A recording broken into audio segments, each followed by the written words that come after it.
Assalamualaikum warahmatullahi wabarakatuh. Selamat bergabung kembali bersama channel kami Baboning Primbon.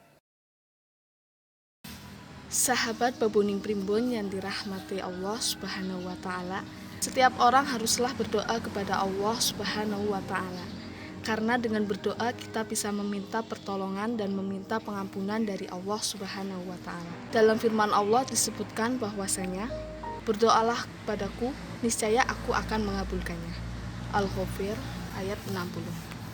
Jangan sekali-kali kita tidak berdoa, karena itu dapat menandakan bahwasanya kita adalah orang yang sombong karena tidak mau meminta pertolongan kepada Allah. Dalam kitab Ihya Ulumuddin disebutkan bahwasanya Allah sangat mencintai hambanya yang selalu berdoa kepadanya, karena itu menandakan bahwasanya Allah sangat dibutuhkan oleh manusia. Bisa mungkin ketika selesai sholat, kita sempatkan untuk berdoa kepada Allah Subhanahu wa taala.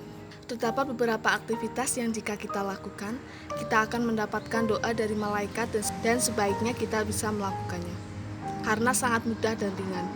Berikut adalah beberapa aktivitas sehari-hari yang jika kita melakukannya, kita akan mendapatkan doa dari malaikat. Yang pertama, orang yang menunggu tiba waktu sholat. Menunggu tiba waktu sholat di masjid dalam keadaan suci, selain dinilai sama dengan menunaikan sholat itu sendiri, juga didoakan oleh para malaikat agar mendapatkan ampunan dan kasih sayang Allah. Rasulullah Shallallahu Alaihi Wasallam bersabda, La yazalul abdu fi sholatim ma kana fil masjidi yang tadirus sholata malam yuhdis. Seorang hamba akan selalu dihitung sholat selama ia di masjid menunggu sholat dan tidak berhadas. Hadis riwayat Al-Bukhari dan Muslim dari Abu Hurairah dengan matan dari Al-Bukhari.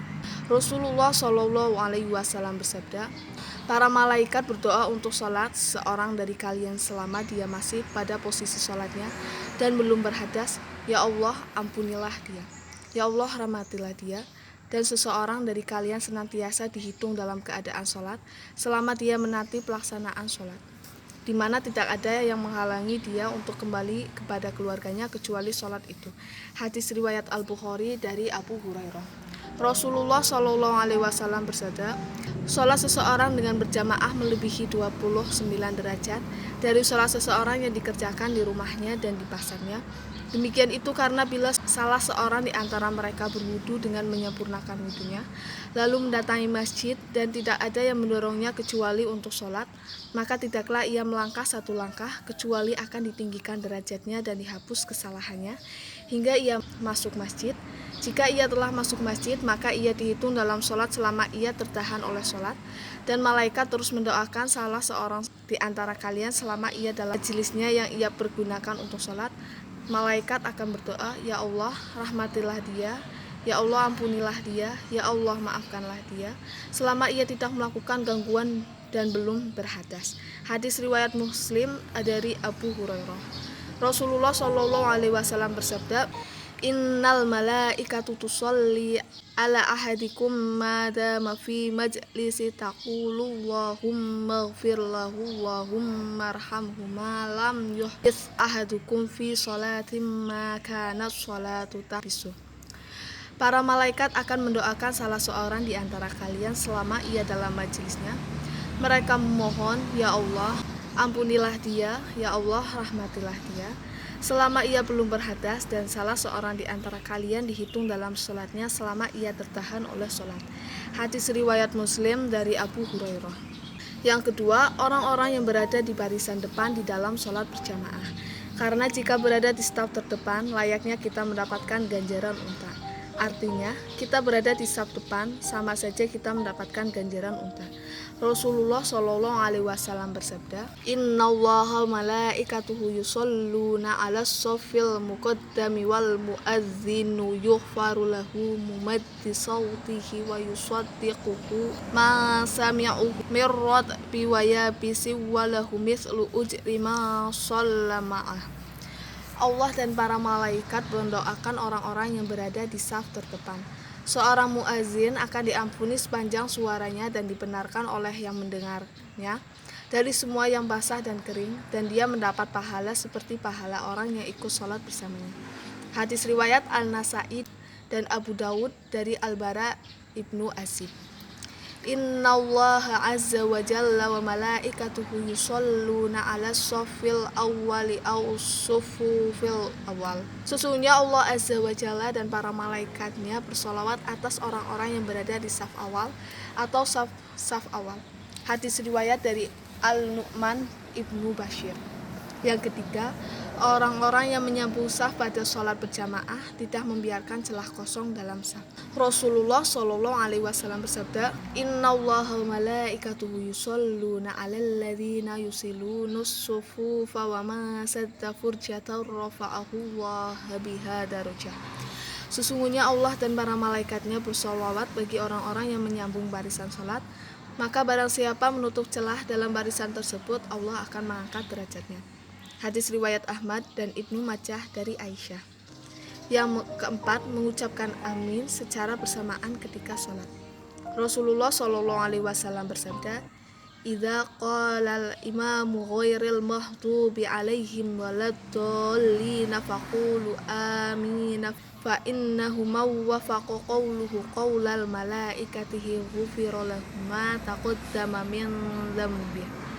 Jika imam membaca ghairil maghdubi 'alaihim waladdallin, maka ucapkanlah amin. Karena siapa yang mengucapkan aminnya bersamaan dengan aminnya para malaikat, maka dosanya yang telah lalu akan diampuni. Hadis riwayat Al-Bukhari dan Muslim dari Abu Hurairah. Idza qala ahadukum amina wa qalat malaikatu fis samai amina fawafaqat ihdahumal ukhra ghufira lahu ma taqaddama min dzambih. Jika salah seorang dari kalian amin dan para malaikat yang ada di langit juga membaca amin, lalu bacaan salah satunya bersamaan dengan bacaan yang lain, maka dosanya yang telah lalu akan diampuni. Hadis riwayat Al-Bukhari dan Muslim dari Abu Hurairah. Yang kelima, duduk di masjid setelah sholat subuh. Rasulullah Shallallahu Alaihi Wasallam bersabda, barang siapa sholat fajar kemudian dia duduk pada tempat sholatnya, niscaya malaikat akan mendoakannya. Doa mereka padanya adalah, ya Allah ampunilah dia, ya Allah sayangilah dia. Barang siapa menunggu sholat, niscaya malaikat akan mendoakannya. Doa mereka padanya adalah, ya Allah ampunilah dia, ya Allah sayangilah dia. Hadis riwayat Ahmad dari Ali ibnu Abi Thalib. Yang keenam, mendoakan orang lain tanpa sepengetahuannya. Rasulullah Shallallahu Alaihi Wasallam bersabda, doa seorang muslim untuk saudaranya sesama muslim dari kejauhan tanpa diketahui olehnya akan dikabulkan. Di atas kepalanya ada malaikat yang telah diutus, dan setiap kali ia berdoa untuk kebaikan, maka malaikat yang diutus tersebut akan mengucapkan amin, dan kamu juga akan mendapatkan seperti itu. Hadis riwayat Muslim dari Wamir ibnu Malik. Dalam redaksi lain, ma da'ali akhihi bi dhahril ghaibi qala al malakul muwakkalu bihi amina walaka bimithli. Barang siapa yang mendoakan kebaikan bagi saudaranya yang berjauhan, melainkan malaikat akan berkata amin, dan bagimu kebaikan yang sama. Yang ketujuh, berinfak di jalan Allah. Orang yang seperti ini adalah orang yang selalu menginginkan kemaslahatan umat. Dan pastilah dengan didasari rasa ridho dan tidak pamer, orang tersebut akan didoakan oleh para malaikat. Rasulullah Shallallahu Alaihi Wasallam bersabda, "Mami yaumi yusbihul ibadu fihi illa malakani yazilani fayaqulu ahaduhuma Allahumma a'ti mufiqan khalafahu wa yaqulul akharu Allahumma a'til mumsikan talafa." Tidak ada suatu hari pun ketika seorang hamba melewati baginya kecuali akan turun dua malaikat kepadanya, lalu salah satunya berkata, "Ya Allah, berikanlah pengganti bagi siapa yang menafkahkan hartanya."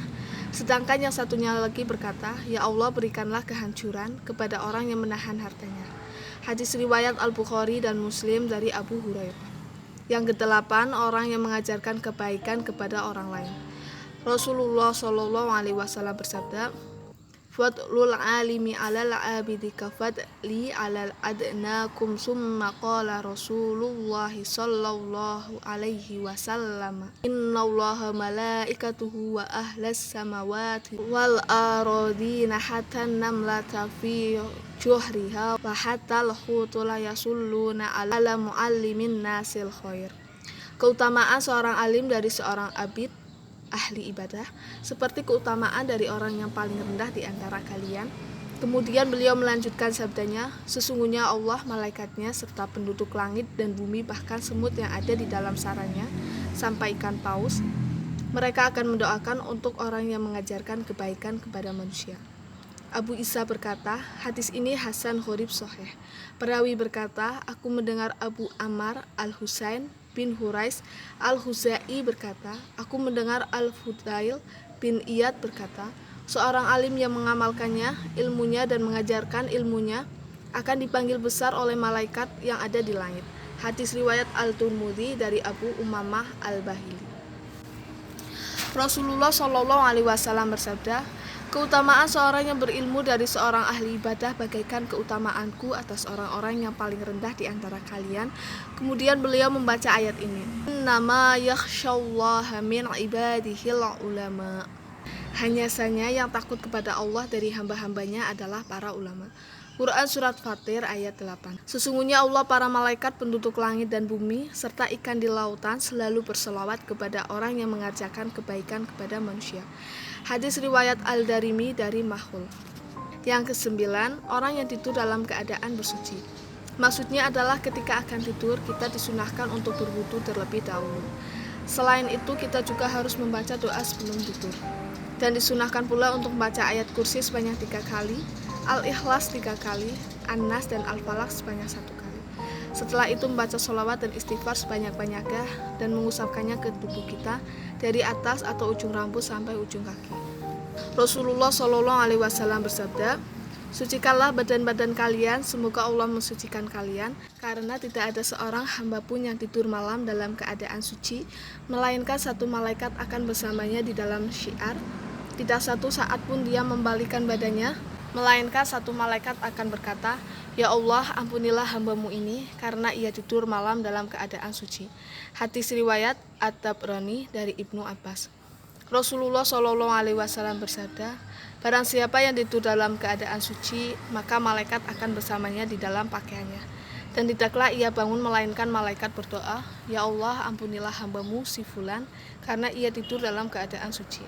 Hadis riwayat Ibnu Hibban dari Ibnu Umar. Rasulullah Shallallahu Alaihi Wasallam bersabda, tidaklah seorang muslim bermalam dalam keadaan zikir kepada Allah dan dalam keadaan suci, lalu ia bangun pada suatu malam dan berdoa memohon kebaikan dunia atau akhirat kepada Allah, melainkan Allah akan mengabulkan permintaannya. Hadis riwayat Ahmad dan Abu Daud dari Mu'adz bin Jabal. Yang ke-10, orang yang sedang makan sahur. Rasulullah Shallallahu Alaihi Wasallam bersabda, as-sahuru akluhu barakatun fala tada'uhu walau ayyajra'a ahadukum cur'atan mimma fa innallaha azza wa jalla wa malaikatuhu yusholluna 'alal mutasahhirin. Maka sahur itu berkah, maka janganlah kalian tinggalkan meskipun salah seorang dari kalian hanya minum seteguk air, karena sesungguhnya Allah azza wa jalla dan para malaikatnya berselawat kepada orang-orang yang makan sahur. Hadis riwayat Ahmad dari Abu Sa'id Al-Khudri. Yang ke-11, orang yang sedang menjenguk orang sakit. Karena pada dasarnya orang yang sakit membutuhkan dukungan dan semangat dari orang lain. Rasulullah Shallallahu Alaihi Wasallam bersabda, ma mim muslimin ada akhahu illa ba'atsallahu lahu sab'ina alfa malaki yusalluna alaihi min ayyi sa'atin nahari kana hatta yumshiya wa min ayyi sa'atil laili kana hatta yusbih. Tidaklah seseorang kecuali mengunjungi saudara, kecuali Allah akan mengutus kepadanya 70.000 malaikat yang memohonkan kesejahteraan untuknya pada setiap waktu di siang hari, setiap datang waktu sore, dan pada setiap waktu malam sampai datang waktu subuh. Hadis riwayat Ahmad dari Ali ibnu Abi Thalib. Sahabat Babuni Primbon yang dirahmati Allah Subhanahu wa Ta'ala, demikian merupakan 11 orang yang mendapatkan doa dari malaikat. Semoga bermanfaat. Wassalamualaikum warahmatullahi wabarakatuh.